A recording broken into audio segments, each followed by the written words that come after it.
everyone, and welcome back to quite possibly the world's smallest interior, but you join me sat in a BMW Z4 Coupe, which is super cool for a number of reasons, which we're obviously going to be talking about in today's video. It's a big straight six BMW that's rear wheel drive and is a tiny little sports car. Of course it's special. So as always, we're going to jump out, we're going to have a little walk around the car, I'm going to show you what it's all about, what it looks like, and then we're going to go out and take it for a little spin. She is from the outside, and straight away, does that just not look so cool? Like, that is such a cool looking car with that humongous bonnet and then a tiny short little rear end. It's so cool, and I really have warmed to this car. The more I look at it, the more I warm to it. It's in the silver. Silver's a bit of a boring colour, but when it's a car as cool as this, you don't care. It's got that like iconic front end. So obviously this is 2008 reg. This is getting up to being an old car now, and I would 100% go as far as saying that this is a future classic. But really nice 19-inch wheels on there, and I think these are one thing that definitely do set it off a lot. Really like those, especially with the silver on silver, which is a bit of, you know, some people would argue it, but silver on silver does work. Absolutely love that rear end. It's so cool, especially with these like smoked out lights. Absolutely love that. Is that not just a car that looks so ahead of its time? Like, for 2008, that is such a cool looking car. Pretty much it for the outside. Obviously you know what one of these things looks like. Bloody lovely. Let's move on into the inside. One thing I will say, world's smallest interior, but we'll get onto that when we take it out for a spin. This is a sport, so it does have the M Sport seats, it's got the M steering wheel, and it's got lovely black leather trimming all in here. To be honest, for its age, it's a really nice interior. To say, how long ago was 2008? How long ago? 12, 14? That's actually embarrassing that it took me that long to work out. 14 years. Is it 14 years? Hey Siri, how many years ago was 2008? It was 14 years ago. Yeah, 14-year-old car. It's bloody lovely, isn't it? These seats are actually really nice as well, super comfortable, and it's nice that they've got like the winged sides. So let's jump in. Oh, God, it is so small in here. So we've got the two dials there. They're also pretty nice. Nothing fancy, nothing special, but nice. We've got the radio. This is very like Z4-ish and BMW-ish, isn't it? But these dials are actually pretty nice. Like, they're quite cool. They're not just like boring and regular. There's a lot of plastic, but we've got this really nice like brushed aluminium trim that runs across the whole of the dashboard. Again, we've got all the brushed aluminium down here. We've got automatic gearbox. Have a sport button. Ooh. Also got heated seats. Up here, we've got traction control there, which is very interesting. We've also got heated screens in the rear, which is nice. Actual manual handbrake. Bring back the manual handbrake. No one likes an electronic handbrake, especially when you've got a rear wheel drive skiddy boy like this. And then I don't even know what's in here. Should we have a look? I don't know. No idea what that is, but we've got some lovely storage compartments there, which I can imagine actually is pretty useful. Should we go take it out for a drive? Let's go take it out for a drive. Let's start this bad boy up, shall we? Maybe I can get the key in the ignition. That would help. Sounds powerful when you start it up. Right, let's go. So, there's lots to say on it. I'm going to splurge out a few facts to start with, just so we can get the ball rolling on what this thing is actually about. So, first things first, 3 litre straight six engine. That's like an iconic staple in the old BMWs, isn't it? There's just a normal sized Jaguar next to me right now, and I feel so like small next to it. It looks like a Range Rover in comparison to what I'm sat in. The others, it's putting out about 260 brake horsepower with a top speed of 155 miles an hour, which is pretty speedy. But the one thing that I struggle to wrap my head around is how they managed to get such a humongous engine in such a small little car, because I'm sat in this thing right now.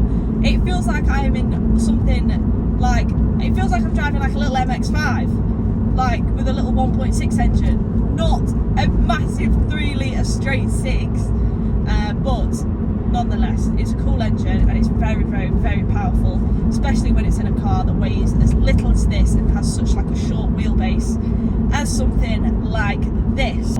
This one in particular is pretty special because this is a coupe. So the Z4 obviously mainly comes in the Roadster with the drop top, and obviously you can have like the soft top ones. But this is a coupe, so this is a fully hard top. This roof isn't going anywhere. You're not raindropping or drop topping anytime soon when you're driving this thing. But this is like quite a love it or hate it kind of thing. You either love the way it looks with the hard top, which I personally do. I think that it is arguably far better looking than the soft top ones. I don't know what it is about soft tops, but I just cannot get on board with them. I'm not a huge fan. This, I think it looks phenomenal. It looks unreal. It is such a good looking car. As a result of having like a fixed roof, it's made this car a lot stiffer than the Roadster. So the convertible is a lot less stiff than this. Some people like, some people don't like. Obviously in terms of handling, cornering, it's great because it's super, super stiff and it's super rigid. But also some people might not like it because it also makes it, well, more stiff and rigid. So when you are going over bumps and things like that, you can feel it a lot more. It's definitely not got a lot of play in it. It's definitely a very firm ride. But as I said, that could be annoying, but it's also great in the sense that it does handle like an absolute beast. So massive 3 litre straight 6 BMW. It's non-turbo, naturally aspirated. You've got all of that 260 brake horsepower under your right foot whenever you need it, which is great. Especially in, like I said, a car as dinky sized as this. It really is like a little go-kart that is also rear wheel drive, that is also extremely powerful. Does that not just sound like a good mix of things, but is it actually economical in any way? And currently it's doing 25.4 miles per gallon at average. I don't think that's that bad really. I know it doesn't weigh a lot and I know it's not like a massively weighty car, not by any means, but I really don't think 24 miles per gallon from such a massive engine is that bad. So I suppose that's another plus. It's not terrible on fuel, it's not great, but would you really expect something fantastic from an engine of this size?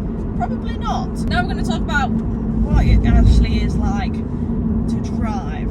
As mentioned when I was looking around, it is the Sport, so it does have this Sport steering wheel, which I can't work out whether I like or not, because it's really chunky, which I think I like, but it also feels a little bit too big. One thing I don't like is these wing mirrors though. I will say that you can't see absolutely nothing out of these. They're tiny, they're so small. I mean, they're cute, but they're not exactly practical. The interior is very small. I'm 5'4" and I feel very like cooped up in this interior. So I would imagine if you were anything over 6 foot, you're going to struggle sitting in here. And if you're any taller, I mean, I know you can, the seats are electric and I can adjust the height of the seat, but there's not a huge amount of room in here. This car seems to get a lot of praise online. When I was looking into it, it gets a lot of praise. I'd say like its main rivals would be like the Audi TT or like a Porsche Cayman, and this car doesn't really seem to have that many negative things said about it, other than the fact it's, you know, probably a little bit cramped and a little bit small inside. Well respected car, and it is without saying that this car is 100% going to be a future classic, because these coupes are really hard to find. The soft tops, you know, the Roadsters, they're pretty easy to find. The coupes, getting few and far between, and the coupes were actually only made from 2006 to 2009, so they are a rare car. As well, when I was looking into it, I also looked a lot into the engine, because you know, you see a lot of these old BMWs with this 3 litre straight 6. What I found was that, do you know what, these engines are really, really reliable. There is not really any major problems that have been reported from this engine other than a solenoid that might go. That seems to be like the only reoccurring issue with these engines. When I looked into it, it's literally a cheap and easy fix, which is what you want to hear, isn't it? You want to hear that, you know, the only major issue that these engines tend to have is this little solenoid. It's really easy, quick, easy fix, and you're literally there like, woo, sold. down here as well, there is a sport button. Now this sport button, it stiffens the suspension up slightly, and it makes the throttle response a little bit more active. So we're going to press that button. Oh. And I'm also going to assume that it makes the gearbox, you know, its changes will be a little bit different. So let's... Woo! So I will say... Oh, there she goes! Bloody hell! A lot faster than what I thought it was going to be. And that was not as much as I would have liked to have put my foot down. A, because there's still a load of cars in front of me. It's definitely got some punch to it, and my god, does it sound amazing. That engine sounds chef's kiss.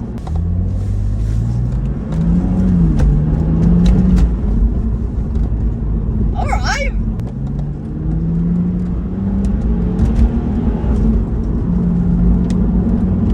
Wow.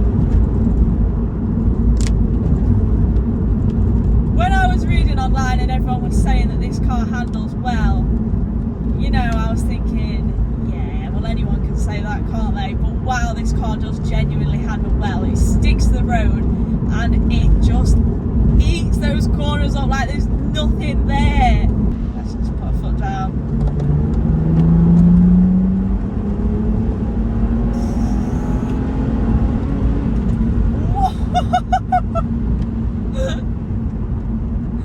God, that noise is unreal. Now this is a driver's car. This is 100% a driver's car. Only thing that I think it is lacking is this gearbox. The gearbox is, I don't think it's quite performing as well as the car should be. I think if this was a manual, oh my god, like it would be a lot more fun. But even still, like the gearbox is good, but you can tell it's not quite keeping up just quite as fast as the actual car. This is a car that you don't buy it for fancy heated seats and fancy stereos and good sound systems. You buy this car because it handles and drives well.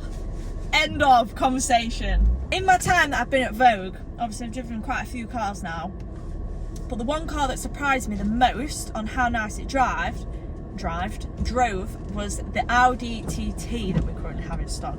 But now, even though I think, yeah, that was a really nice car to drive, if you said to me, right, you've got to choose as your daily driver, you can either have that Audi TT or you can have this, 100,000%, I wouldn't even think about it. I don't even think I would hesitate. I would say, oh, the BMW, 100%. Because that Audi TT or those TTs or whatever, I know it's a 2013, so it's a lot newer, but the price that you pay compared to the price that you could pay for this car is currently for sale for just under £9,000. That is a hell of a lot of fun and like smiles per gallon, as they say, and car that you're getting for that price tag. And that is one, oh, I just think it's so worth the money. And as I said, these cars, I can't see their value going anywhere anytime soon. I feel like the face says it all. That's all I can say. The face says it all.